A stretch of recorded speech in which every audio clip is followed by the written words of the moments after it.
नमस्कार मित्रांनो, श्री स्वामी समर्थ. आजच्या या धावपळीच्या जगात आपण सगळे सुखाच्या मागे धावत आहोत. पण आपल्या पदरात पडते ते फक्त टेन्शन, चिंता, भीती.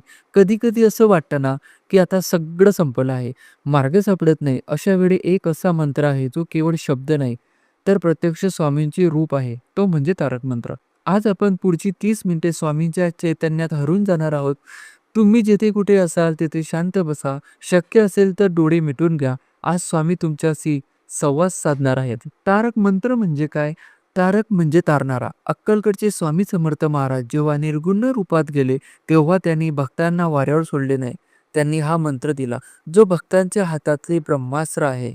स्वामी म्हणतात, निशंक हो, निर्भय हो.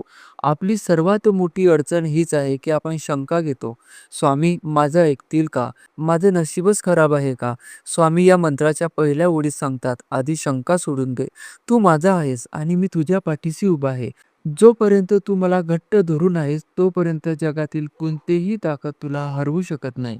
मंत्राची पुढली ओळ आहे, अतर्ग अवधूत हे स्मरणगामी. स्वामीचे रूप अतर्क आहे, म्हणजे आपल्या त्या छोट्याशा बुद्धीला ते कधीच पूर्णपणे कळणार नाही. पण हे स्मरणगामी आहेत म्हणजे काय? तर फक्त आठवण काढली की ते हजर होतात. त्यांना सोनं, चांदी, दागिने नको. त्यांना फक्त तुमची एक हाक हवी आहे. उगासी भीतोसी बडहे पडू दे, जवळी उभी स्वामी शक्ती करू दे. जेथे स्वामी आपल्याला ओरडून सांगत आहेत, तू का घाबरतोस? तुझा विश्वास माझ्यावर आहे. मी तुझ्या संकटांवर. जेव्हा संकट मोठे वाटते तेव्हा समजायचे की आपल्या स्वामीवरचा विश्वास कमी पडतोय. स्वामीची शक्ती तुमच्या अगदी मागे उभी आहे. फक्त तुमची जी भीती आहे ना, ते तुम्हाला ती शक्ती बघू देत नाहीये. स्वामीच्या काळाची एक गोष्ट. एक गरीब आई आपल्या आजारी मुलाला घेऊन स्वामीकडे आलो. डॉक्टर वैद्यांनी हात टेकले होते. ते माऊली रडत होती. स्वामींनी फक्त तिला पाहिले आणि गरजले, का रडतेस? मी आहे ना. त्यांनी तिला भस्म दिले आणि सांगितले सांगितले की नामस्मरण कर. त्या आईने पूर्ण विश्वासाने स्वामींचे नाम घेतले आणि तो मुलगा बरा झाला. ही कथा सांगायचे कारण हेच की जेव्हा आपण सर्व पर्याय संपले असे मानतो, तेथे स्वामींची सत्ता सुरू होते. अशक्य ही शक्य करतील स्वामी. हे केवळ ओढ नाही, तर तो विश्वासाचा पाया आहे. जगी जन्म मृत्यू असे खेळ ज्याचा, नको घाबरू तू असे बाळ त्याचा. विचार करा, ज्या स्वामीच्या एका इच्छावर ही सृष्टी चालते. विचार करा, ज्या स्वामींच्या एका इशाऱ्यावर ही सृष्टी चालते. ज्यांच्यासाठी जन्म आणि मृत्यू केवढे खेळ आहे, त्यांना तुमचे आर्थिक प्रश्न, नोकरी प्रश्न किंवा घरगुती कटकट सोडवणे कठीण आहे का? अजिबात नाही. आपण विचारतो की आपण कोणाची मुले आहोत? आपण ब्रह्मांड नायकाची मुले आहोत.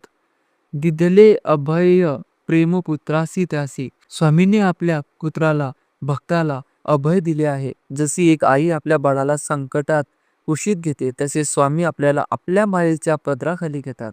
आता ही शक्ती अनुभवायची कशी? एक, तीर्थसेवा. रोज सकाळी एका तांब्याच्या पेल्यात पाणी घ्या.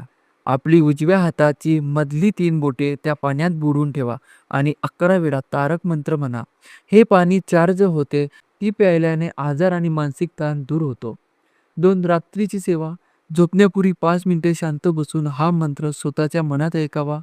3, कठीण काळात जेव्हा खूप भीती वाटते, तेव्हा फक्त अशक्य ही शक्य करतील स्वामी हा मंत्र सासागणित जपा. आता आपण 3 मिनिटे शांत बसणार आहोत. डोळे मिटून घ्या. कल्पना करा की तुमच्या समोर प्रत्यक्ष स्वामी बसले आहे आणि त्यांच्या डोळ्यातून मायेचा वर्षाव होत आहे. तुमच्या आयुष्यातील सर्व चिंता, सर्व दुःख तुम्ही त्यांच्या चरणी अर्पण करत आहात.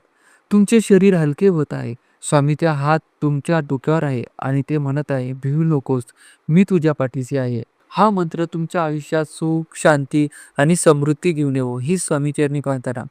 श्री स्वामी समर्थ. नमस्कार मित्रांनो, श्री स्वामी समर्थ. आजच्या या धावपळीच्या जगात आपण सगळे सुखाच्या मागे धावत आहोत. पण आपल्या पदरात पडते ते फक्त टेन्शन, चिंता, भीती. कधी-कधी असं वाटतं ना, की आता सगळं संपलं आहे. मार्ग सापडत नाही. अशा वेळी एक असा मंत्र आहे, जो केवळ शब्द नाही, तर प्रत्यक्ष स्वामींचे रूप आहे. तो म्हणजे तारक मंत्र. आज आपण पुढची 30 मिनिटे स्वामींच्या चैतन्यात हरवून जाणार आहोत. तुम्ही जिथे कुठे असाल तिथे शांत बसा. शक्य असेल तर डोळे मिटून घ्या. आज स्वामी तुमच्याशी संवाद साधणार आहेत. तारक मंत्र म्हणजे काय? तारक म्हणजे तारणारा. अक्कलकोटचे स्वामी समर्थ महाराज जेव्हा निर्गुण रूपात गेले, तेव्हा त्यांनी भक्तांना वाऱ्यावर सोडले नाही. त्यांनी हा मंत्र दिला, जो भक्तांच्या हातातले ब्रह्मास्त्र आहे. स्वामी म्हणतात, निशंक हो, निर्भय हो. आपली सर्वात मोठी अडचण हीच आहे की आपण शंका घेतो. स्वामी माझं ऐकतील का? माझं नशीबच खराब आहे का? स्वामी या मंत्राच्या पहिल्या ओळीत सांगतात, आधी शंका सोडून दे. तू माझा आहेस आणि मी तुझ्या पाठीशी उभा आहे. जोपर्यंत तू मला घट्ट धरून आहेस, तोपर्यंत जगातील कोणतीही ताकद तुला हरवू शकत नाही. मंत्राची पुढली ओळ आहे, अतर्ग अवधूत हे स्मरणगामी. स्वामीचे रूप अतर्क आहे, म्हणजे आपल्या त्या छोट्याशा बुद्धीला ते कधीच पूर्णपणे कळणार नाही. पण हे स्मरणगामी आहेत म्हणजे काय? तर फक्त आठवण काढली की ते हजर होतात. त्यांना सोनं, चांदी, दागिने नको. त्यांना फक्त तुमची एक हाक हवी आहे. उगासी भीतोसी बडहे पडू दे, जवळी उभी स्वामी शक्ती करू दे. जेथे स्वामी आपल्याला ओरडून सांगत आहेत, तू का घाबरतोस? तुझा विश्वास माझ्यावर आहे. मी तुझ्या संकटांवर, जेव्हा संकट मोठे वाटते तेव्हा समजायचे की आपल्या स्वामीवरचा विश्वास कमी पडतोय. स्वामीची शक्ती तुमच्या अगदी मागे उभी आहे. फक्त तुमची जी भीती आहे ना, ते तुम्हाला ती शक्ती बघू देत नाहीये. स्वामीच्या काळाची एक गोष्ट, एक गरीब आई आपल्या आजारी मुलाला घेऊन स्वामीकडे आलो. डॉक्टर वैद्यांनी हात टेकले होते. ते माऊली रडत होती. स्वामींनी फक्त तिला पाहिले आणि गरजले, का रडतेस? मी आहे ना. त्यांनी तिला भस्म दिले आणि सांगितले सांगितले की नामस्मरण कर.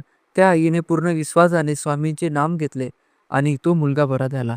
ही कथा सांगायचे कारण हेच की जेव्हा आपण सर्व पर्याय संपले असे मानतो, तेथे स्वामींची सत्ता सुरू होते. अशक्य ही शक्य करतील स्वामी. हे केवळ ओढ नाही, तर तो विश्वासाचा पाया आहे.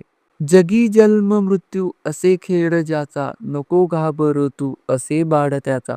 विचार करा, ज्या स्वामीच्या एका इच्छावर ही सृष्टी चालते. विचार करा, ज्या स्वामींच्या एका इशाऱ्यावर ही सृष्टी चालते. ज्यांच्यासाठी जन्म आणि मृत्यू केवढे खेळ आहे, त्यांना तुमचे आर्थिक प्रश्न, नोकरी प्रश्न किंवा घरगुती कटकट सोडवणे कठीण आहे का? अजिबात नाही. आपण विचारतो की आपण कोणाची मुले आहोत? आपण ब्रह्मांड नायकाची मुले आहोत. दिदले अभय प्रेमपुत्रासी त्यासी. स्वामींनी आपल्या पुत्राला, भक्ताला अभय दिले आहे. जशी एक आई आपल्या बाळाला संकटात कुशीत घेते, तसे स्वामी आपल्याला आपल्या मायेच्या पदराखाली घेतात.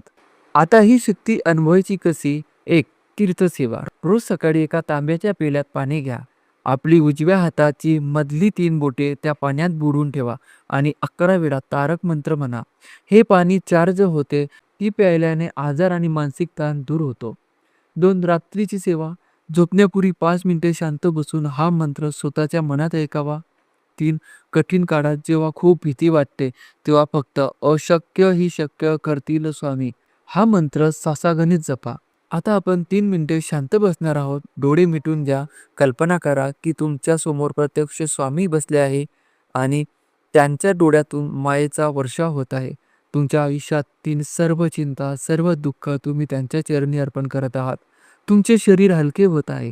स्वामीचा हात तुमच्या डोक्यावर आहे आणि ते म्हणत आहे, भिवू नकोस, मी तुझ्या पाठीशी आहे. हा मंत्र तुमच्या आयुष्यात सुख, शांती आणि समृद्धी घेऊन येवो ही स्वामीचरणी प्रार्थना. श्री स्वामी समर्थ.